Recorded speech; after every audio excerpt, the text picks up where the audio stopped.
Hi everyone, it's Jason Redman with the JR Overcome Show, and this isn't our regularly scheduled time to do the show. Many of you know that I was moving into 2 weeks, but I got to tell you, this morning I watched the news. My thoughts and prayers go out to everybody in Las Vegas, especially the families who lost a loved one and those who are just struggling to survive after that horrific injury from a high velocity gunshot wound. I personally know from the multiple gunshot wounds that I took, the very hard road of recovery that they're about to embark on. So why are we doing this special edition show? As I watched the news this morning and I watched what was unfolding, I was thinking to myself, how would I approach this situation? What would I do? So today, episode 3, special edition show, is how to survive a mass shooting. Now this isn't, I literally could probably spend days and days and days. I mean, there's years and years of tactics and experience that have gone into this. So I am squashing this down to try and give you the basic information so that hopefully, God forbid, if you are ever in this situation or a family member's ever in this situation, you can take some steps to up your chance of survival, to up your chance of overcoming, which is what this show is all about. I survived that machine gun ambush in Iraq in 2007, and I'm living on a second chance. The JR Overcome Show it's designed to help build that overcome mindset and help lead yourself to success. And that's why I felt compelled to release this special edition episode. Okay, so what are we going to talk about today? We're going to talk about 4 things.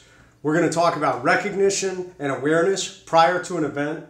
We're going to talk about what to do if you find yourself in a mass shooting situation like Las Vegas, what to do if you're inside a building like Orlando, and then last, what to do if you or someone near you is shot.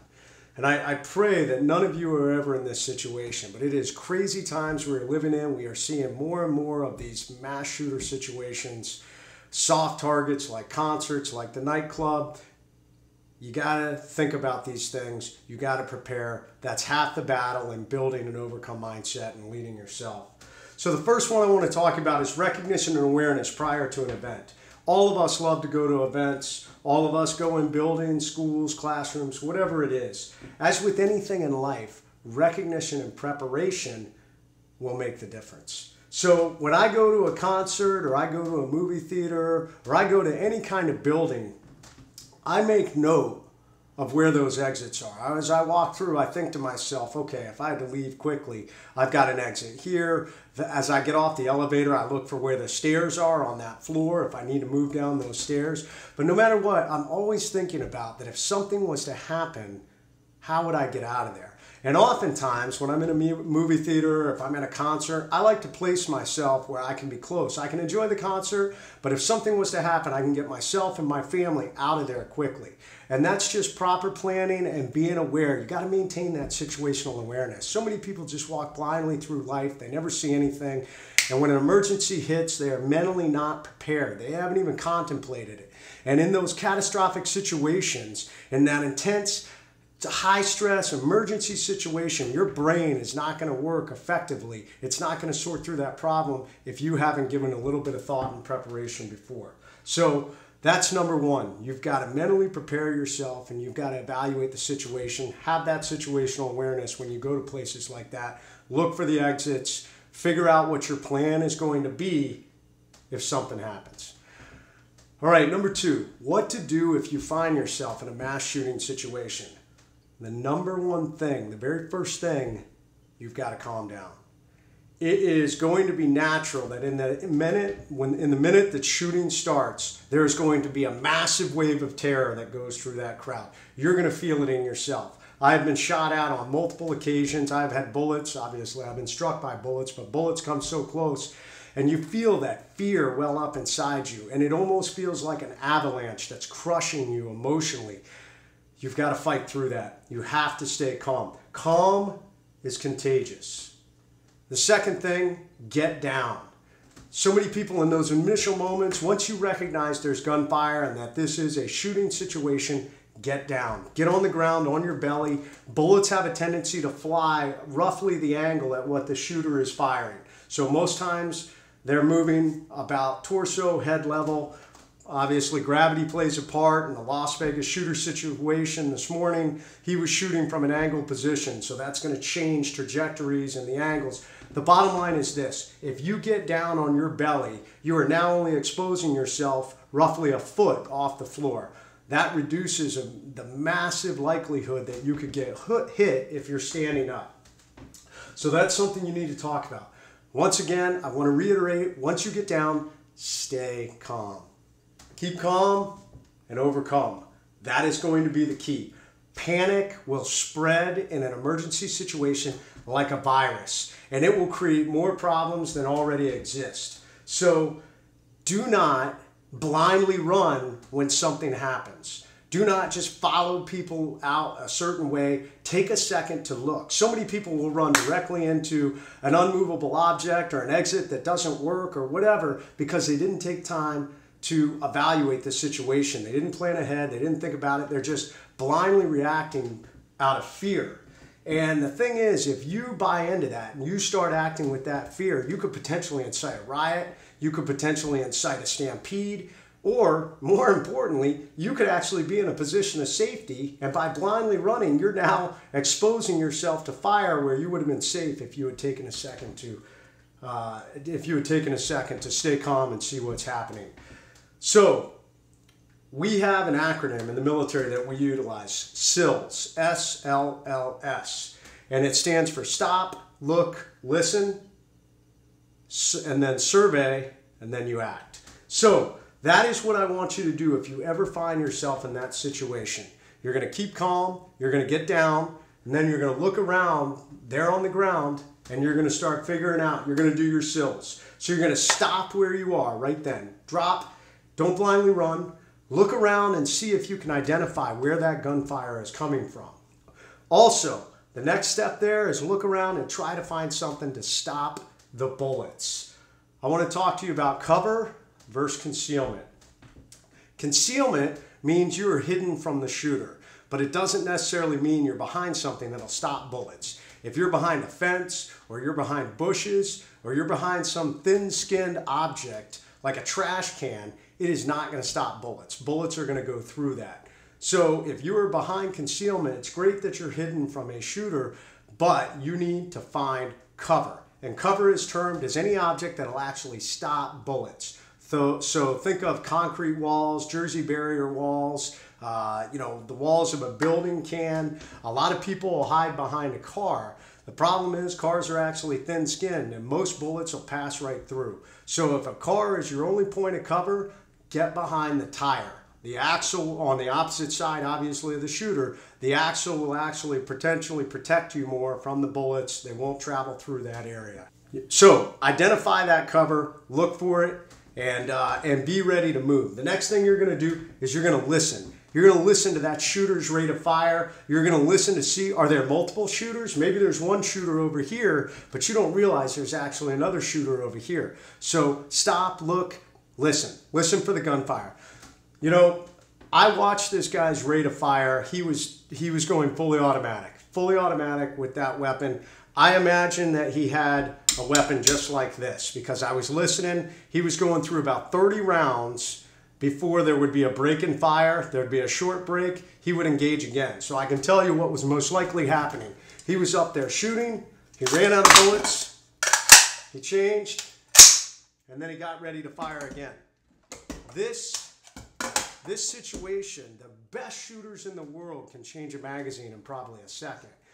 Most people are not going to be at that level. Even if they're good, we're talking, a few seconds, and then it's going to be another few seconds for them to reacquire their target. So when you're listening for that and you hear that lull and fire, that lets you know I'm going to be listening for that next break so I can move when the bullets aren't flying. So the next part, stop, look, listen, survey the situation. You've identified where your cover are. You've identified where your exit are. You were listening. You now have heard that break in fire where he's probably doing a mag change. Get up and move with a purpose. Make sure you're communicating people around you. Get them to go with you. Take these people with you. Get behind that cover. In special operations, we used to say shoot, move, and communicate. If you guys find yourself in this situation, most likely you're not going to have a gun. You're not going to be shooting.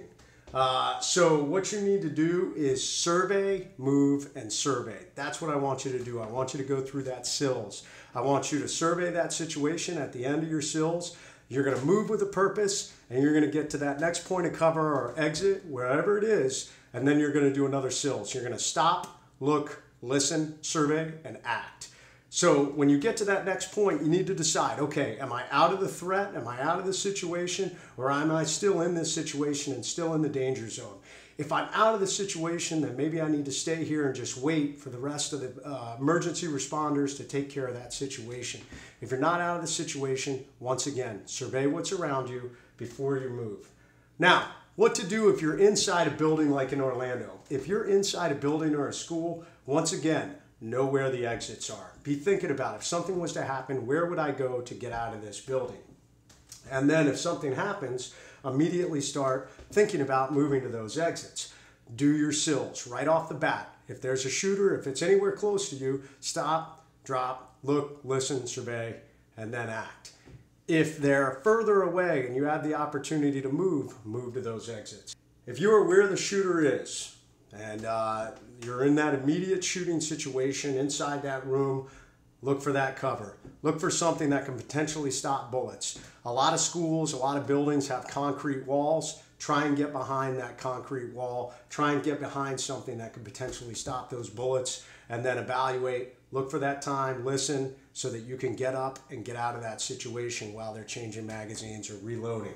If you were in a room, in a classroom or something like that that you can't get out of, the shooter is moving that way, barricade yourselves in that room if you have that ability. Take desks, take objects, take filing cabinets, whatever it is, put it up against the door to stop that individual from being able to get in. And then don't stand away from the door. You're in what we call the fatal funnel. The shooter can shoot through the door and potentially hit you. You need to move away. Move away to the other side of the door, stay up against the wall, where if the shooter is going to engage, it goes in the room, it doesn't hit anybody. All right, so once again, whether you're inside or outside, I want you to stop, I want you to look, I want you to listen, I want you to survey, I want you to find that point of cover and move to it, or find that exit and move to it during lulls and fire. All right, keep calm. You are going to be driven by fear, and fear will make you move from a position of safety to a position of danger. So you're going to keep calm, and you're going to do your SILS, and then you're going to try and get out of there. Obviously, what I'm telling you is no guarantee that you're going to get out of a situation like that. But I can assure you, if you take these steps, you are upping your chances of surviving one of these horrific encounters. Okay, last thing I want to talk to you about is what happens if you get shot or someone else is shot. We train our forces first aid in this order. You have to take care of yourself, then you take care of your buddy, and then we get into medical aid. If you are in the middle of a gunfight, or if you are in the middle of a mass shooting situation, you don't want to run out into a position of danger to try and save somebody, especially if you're shot. So the first thing you do if you're shot, you got to save yourself. If you're in a situation where somebody else is shot around you, we want to look at saving them. If someone else is shot around you, once again, keep calm, talk to them, stop, look, listen, survey, and then act. Make sure they're not still in the line of fire. If they are, that's the immediate priority. If they're not, now the immediate priority is trying to save them. If you were shot, you need to stop the bleeding. That is the number one thing. High velocity gunshot wounds leave devastating injuries. And blood loss is going to be the fastest thing that's going to take somebody out. They're going to go into shock or die. If someone near you you're evaluating is shot in the head or they are unconscious, go ahead and move past them. You do not have, most likely, you do not have the medical expertise to be able to save them or be able to provide anything. Move to that next person who's awake. I guarantee they're going to be screaming their head off because it hurts a lot to get shot. And move to that person and you can help them. That is the number one thing. If they're screaming, it means they're breathing. And that means that you can focus on trying to stop that bleeding. Look for the entry wound. A bullet's going to come in, and 90% of the time, a bullet is going to go out the other side. It's going to be a small hole coming in, and usually it makes a bigger hole when it's going out. You need to find those because those are the things that you can do to stop the bleeding. If you can stop the bleeding, you're drastically upping the chances of someone surviving, whether it's you or it's someone near you or someone even you know. So you got to look for that. Check that entrance wound, look on the back for an exit wound. The number one thing you can do is put immediate pressure on that wound. So if you come up, you get up to somebody, they've got a gunshot wound, put pressure on that wound, and then start thinking about the next thing, how do I put a tourniquet on this wound if it's an extremity wound? If they're shot in the arms or the legs, then you can put a tourniquet on it. Anything works for a tourniquet. One of the big things that most of us have is a belt. You can cinch it around that wound, and you can tighten it down, and you can stop the bleeding. It needs to go above the wound towards the heart and before the next joint. So you want to put it right above the wound before the next joint. Okay, if you're applying that tourniquet, you want to get it on. You know, there's a lot of different things that you can do with a tourniquet. We talked about the belt. You know, you could even keep just a small piece of 1-inch nylon with Fast-Tex on it. And you can cinch those down, and you can tighten that around an injury. I keep an actual tourniquet in my bag wherever I go. Just because if there was ever a situation where something happened, like what happened in Vegas, I know what I can do with this. These are cheap. I went online, I looked on Amazon before this show, and I'll post it. You can get them as cheap as 10 bucks and as much as $30. It weighs next to nothing, and you can save somebody's life with this tourniquet. Last thing you want to do, mark a T on their forehead. If you don't have anything to do that, just do it with their blood, just a T. This lets medical professionals know when they come in that they've got a tourniquet on because they may be in a rush, they don't see it, maybe the tourniquet's covered in blood and they could potentially cut it off, which would suddenly release all this pressure, which would cause that person to bleed out faster or massively increase their levels of shock. So mark that T so that the medical professionals know, hey, this guy's got a tourniquet. We need to keep an eye on this so that there are proper ways that doctors can remove that and increase their levels of survival.